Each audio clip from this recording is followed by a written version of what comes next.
Assalamualaikum warahmatullahi wabarakatuh. Jumpa lagi teman-teman ya. Semoga teman-teman dalam keadaan sehat dan selalu dilimpahkan rezekinya ya. Amin insyaallah. Oke, di video kali ini sebelum lebih jauh kita belajar tentang Django, biasanya itu ada namanya pengenalan. Nah, jadi ini adalah episode pengenalan tentang project Django itu sendiri. Oke, tanpa basa-basi,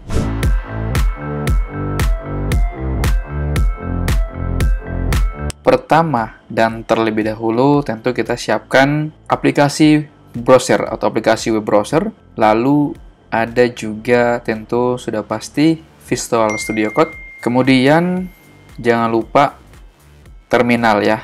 Ini saya pakai terminal bawaan dan teman-teman sebagai user Windows bisa menggunakan CMD atau PowerShell dan Linux bisa menggunakan terminal. Jadi inilah hebatnya Django, tidak memandang platform. Semua jenis platform diembat juga.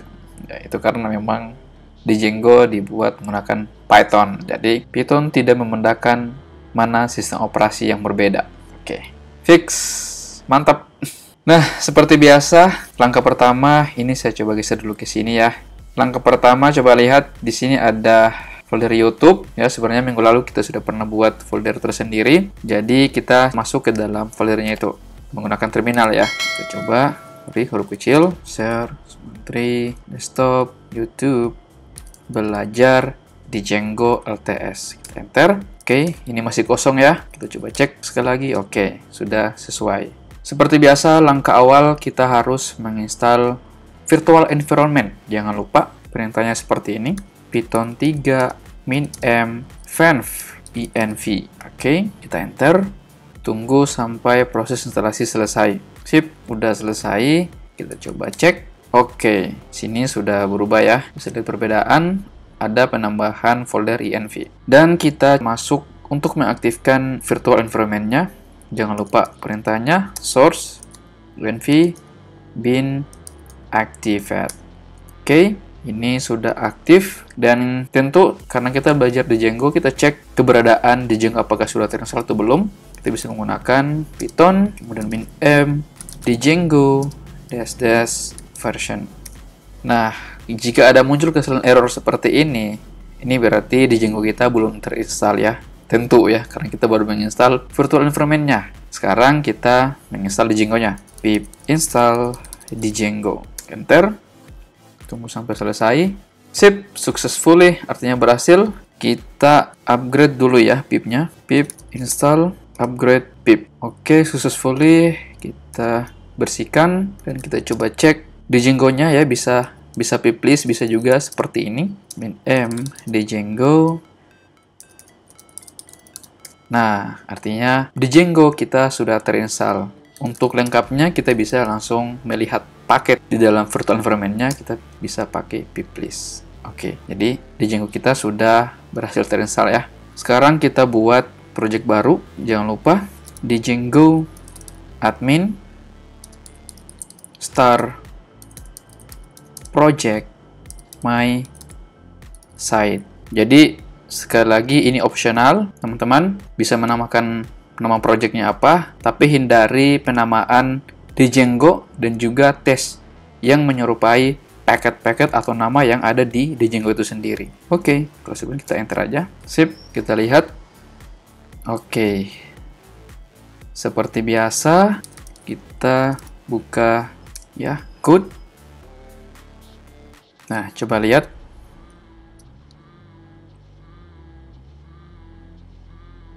Ini adalah struktur project yang ada di Django. Perhatikan di sini. Kalau kita lihat di sini ada dua nama my website ya. Bedanya apa? Ini adalah akar directory atau folder ya, folder root ya, di mana ini adalah wadah untuk project Django. Tidak masalah bagi Django, ini teman-teman bisa rubah atau ganti namanya. Oke? Dan ini adalah nama yang sama tapi di bagian dalamnya. Oke, pelan-pelan. Django menyarankan merubah, saya ingin merubahnya.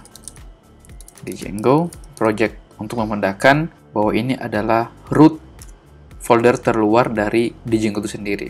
Nah, perhatikan lagi, di sini adalah folder dalamnya my website ya.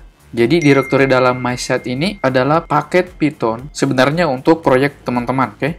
Dan namanya adalah paket Python yang harus teman-teman gunakan untuk mengimport apapun di dalamnya, gitu. Oke, pelan-pelan ya, teman-teman. Lanjut ke manage.py.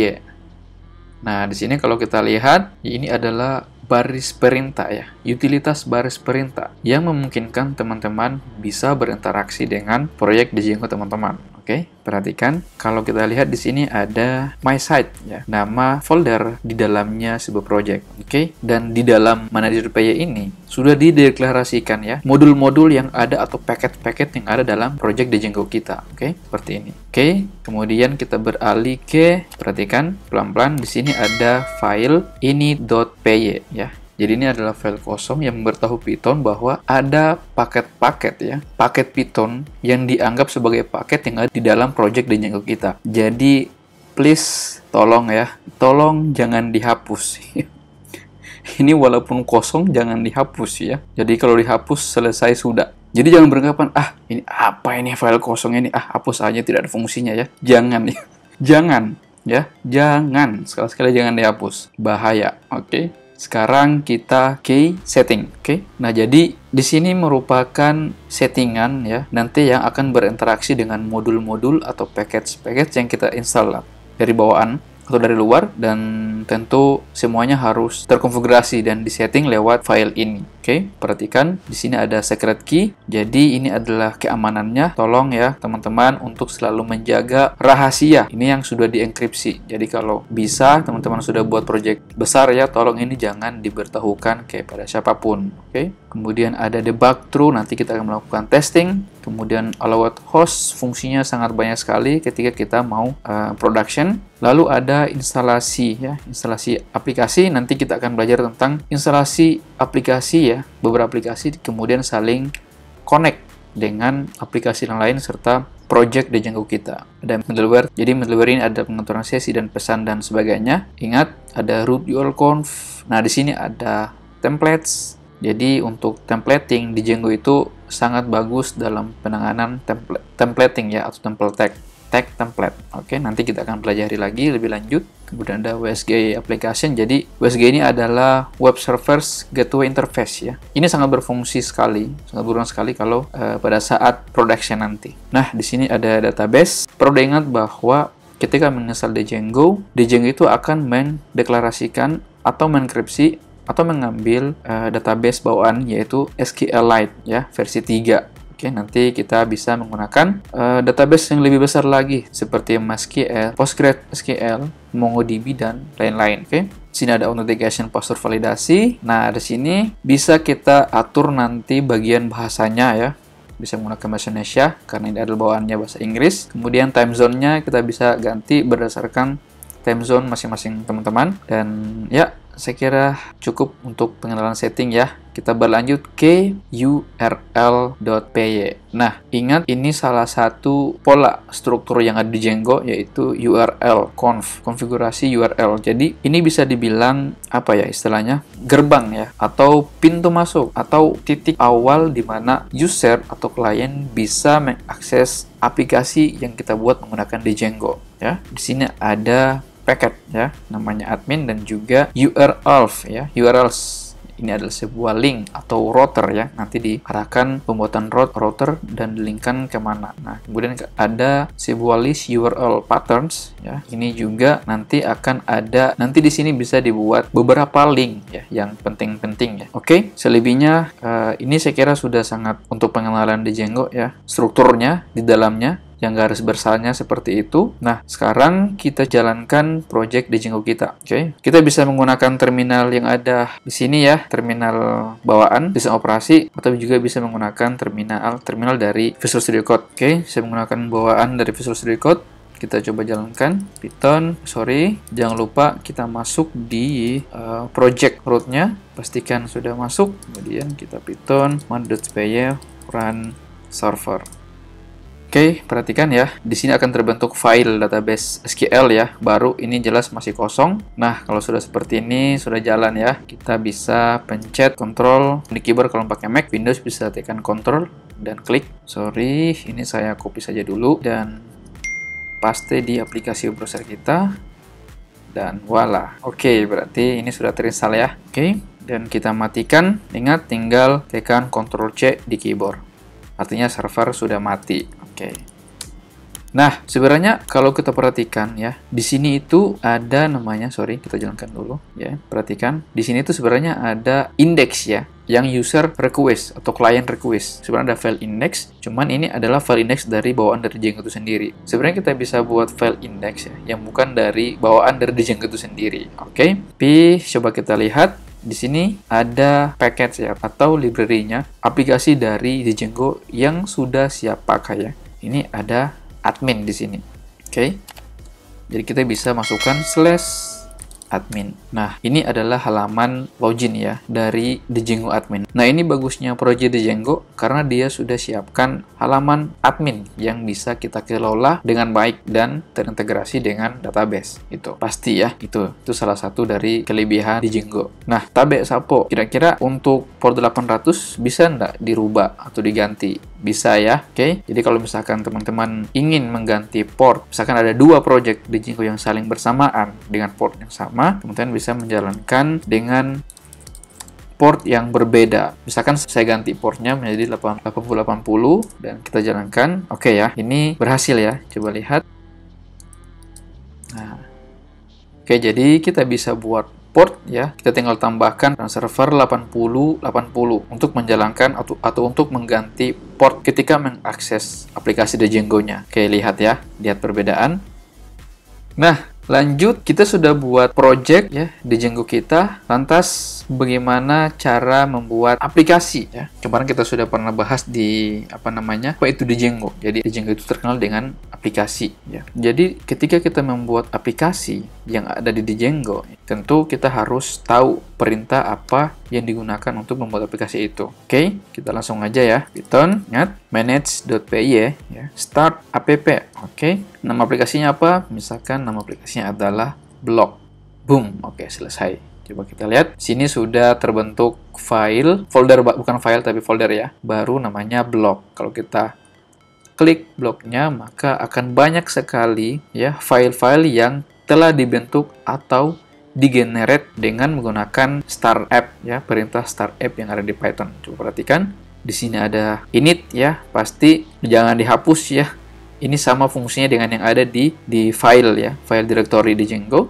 Kemudian ada admin ya. Nanti di sini admin.py ini kita bisa merubah atau menambahkan sejenis list atau yang menampilkan list yang ada di interface admin itu sendiri. Kemudian ada aplikasi, sudah pasti ini nanti yang akan kita install di sini, bukan manage.py, install di di sini ya, di install apps. Nanti akan kita lihat dia menggunakan nama kelasnya apa, baru kita instalkan di sini. Oke? Karena ini baru pengenalan, jadi nanti akan kita belajar lebih lengkap lagi. Kemudian ada file models.py. Nah, jadi di sini adalah file di mana kita membuat struktur database ya. Kalau misalkan proyek atau aplikasi yang kita buat itu membutuhkan sebuah database. Ini sangat penting sekali ya. Ini masuk dalam pola arsitektur dari Django. Kemudian ada testing ya. Sebelum kita mempublikasikan aplikasi kita, ini tidak terjadi bug dan segala macam, maka kita perlu tes dulu. Oke?